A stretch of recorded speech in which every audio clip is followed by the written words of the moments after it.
अजय, तू म्हणतोस तसं समाजसेवा करून काय साध्य होणार आहे? आणि किती दिवस करणार रे? कळवळा मलाही आहे, पण आदर्श माणूस होणं वेगळं आणि जगणं वेगळं असतं रे. त्या समोरच्या बिल्डिंगमध्ये 14व्या माळ्यावर होणाऱ्या नवऱ्याचा फ्लॅट आहे माझा.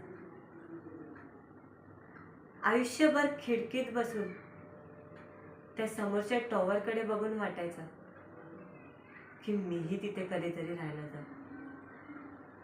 आणि आज आयुष्यभरासाठी मला तिथे राहायला जायचंय. मग मी का नको स्वार्थी बनू रे? अरे, या मुंबईच्या चाळीत राहणाऱ्या लोकांची ना स्वप्न खूप साधी असतात, की आम्हीही कधीतरी बिल्डिंगमध्ये राहायला जाऊ. आणि हेच स्वप्न साध्य करता करता ना पूर्ण आयुष्य निघून जातं.